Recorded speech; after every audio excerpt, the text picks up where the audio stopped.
Hello everyone, welcome to Rainbow Reiki Care. Myself Poonam Roy, Reiki Grand Master and Angel Therapist. आज का topic हमारे देश के सुनहरे भविष्य के बारे में है। जी हाँ, जो हमारे स्टूडेंट्स हैं वो हमारे देश का भविष्य है और कहीं ना कहीं कुछ टीचर्स की गलतियों की वजह से ये भविष्य खतरे में पड़ता जा रहा है। वो किस तरह से मैं आपको समझाती हूँ। बहुत से टीचर्स ऐसे हैं जो स्टूडेंट्स के साथ बहुत रूडली बिहेव करते हैं। हालांकि रूडली भी नहीं कहेंगे, वो जाने अनजाने कहीं ना कहीं नेगेटिव वर्ड्स को यूज़ करते हैं। जैसे कि अगर कोई स्टूडेंट है, वो अगर होमवर्क ठीक से नहीं कर पा रहा है या प्रॉपर वे में जैसे उसको अटेंशन देना चाहिए अगर नहीं दे रहा है, तो टीचर गुस्से में उसके साथ कुछ नेगेटिव वर्ड यूज़ करते हैं, जैसे कि तुमसे कुछ नहीं हो पाएगा या तुम कुछ नहीं कर पाओगे, तुम ऐसे ही रहोगे, या और भी कुछ इस तरह के नेगेटिव वर्ड्स होते हैं। वो जो यूज़ करते हैं उन्हें ज़्यादा अच्छे से मालूम है। तो कहीं ना कहीं ये जो नेगेटिव वर्ड्स है वो बच्चे के सबकॉन्शियस माइंड में बहुत गहरा असर डालते हैं और वो उसी चीज़ को पकड़ लेता है उनका माइंड। इसके लिए आपको सबसे पहले कॉन्शियस माइंड और सबकॉन्शियस माइंड को समझना होगा। जी हाँ, हमारा जो ब्रेन है वो कॉन्शियसली 10% वर्क करता है और सबकॉन्शियसली 90% वर्क करता है। जो वर्ड हम रिपीट करते हैं या रिपीटेडली सुनते हैं हम लोग, वो हमारे एक दिन सबकॉन्शियस माइंड में चला जाता है और उसी तरह के एक्शन लेने के लिए हमारी बॉडी माइंड मजबूर हो जाती है। अगर कॉन्शियस माइंड और सबकॉन्शियस माइंड को आप और अच्छे से समझना चाहते हैं तो आप गूगल में सर्च कर सकते हैं या यूट्यूब में भी सर्च करके देख सकते हैं, क्योंकि इस लॉजिक को समझने के लिए आपको सबकॉन्शियस माइंड को समझना बहुत ज़्यादा ज़रूरी है। जो भी टीचर नेगेटिव वर्ड्स यूज़ करते हैं वो हमें ये भी मालूम है कि वो जानबूझकर नहीं यूज़ कर रहे हैं। अगर आप नेगेटिव वर्ड का इस्तेमाल कर रहे हैं तो आप जानबूझकर नहीं कर रहे हैं, अनजाने में ही ये आपसे नेगेटिव वर्ड यूज़ होता है, क्योंकि कहीं ना कहीं आप भी उन नेगेटिव वर्ड्स को सुनकर ही बड़े हुए हैं।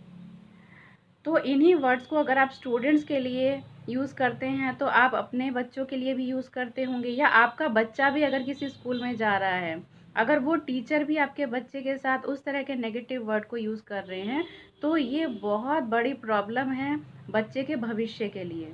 तो अगर हमें सुनहरा भविष्य तैयार करना है, क्योंकि आज के बच्चे कल के भविष्य हैं हमारे देश के, तो अगर सुनहरा भविष्य हमें अपने देश का तैयार करना है तो इन बच्चों को इस तरह से तैयार करना होगा कि ये आगे जाके और प्रोग्रेस करें और इनका जो ब्रेन पावर है, ब्रेन लेवल है, वो बहुत अच्छे लेवल पर पहुँचे। तो उसके लिए अगर हम day by day negative words use करते रहेंगे तो उसका कॉन्फिडेंस लेवल तो हाई हो ही नहीं सकता, वो और ज़्यादा लो लो लो चला जाएगा।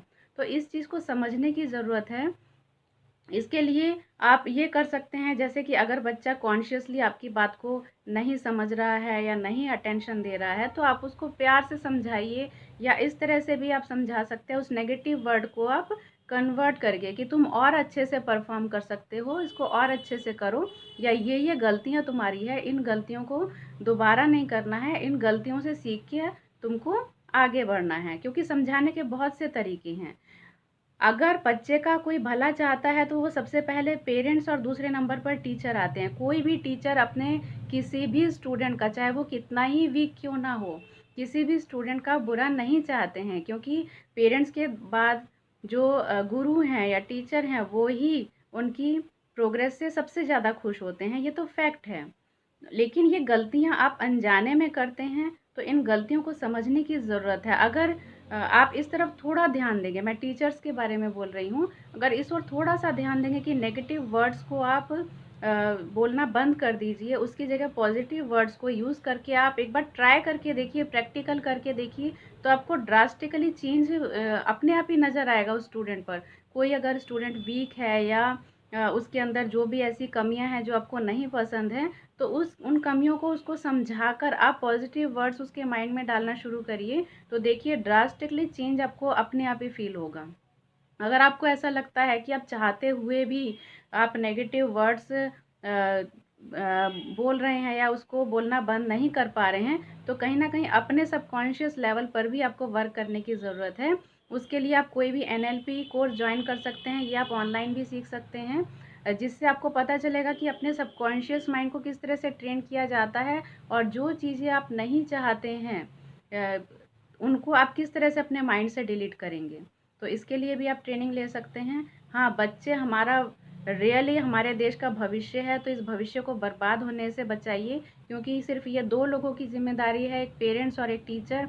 क्योंकि बच्चा पूरा समय, पूरा बचपन अपना पेरेंट्स और टीचर्स के अंडर में ही गुजार देता है। अगर वहीं पर उसकी नींव जो है इस तरह से तैयार होगी, अगर उसका कॉन्फिडेंस लेवल लो होता रहेगा, इस तरह के वर्ड्स, नेगेटिव वर्ड्स अगर उसके साथ डे बाय डे यूज़ किए जाएंगे, तो वो किस लेवल पर पहुंचेगा, हमारा देश किस लेवल पर पहुंचेगा, आप ये खुद सोच सकते हैं, समझ सकते हैं। प्लीज़ इस वीडियो को ज़्यादा से ज़्यादा शेयर करिए, हर टीचर के पास ये वीडियो पहुंचना चाहिए। ये मेरी एक छोटी सी कोशिश है कि स्कूलों से इस तरह के नेगेटिव वर्ड्स को बिल्कुल ही हटा दिया जाए, कि टीचर्स किसी भी स्टूडेंट के लिए इस तरह के नेगेटिव वर्ड्स का इस्तेमाल ना करें, जिससे कि उनके सबकॉन्शियस माइंड पर गलत असर पड़े। अगर आपको ये जानकारी अच्छी लगती है तो इसे लाइक ज़रूर करिए और सब्सक्राइब करना मत भूलिएगा। Thank you so much.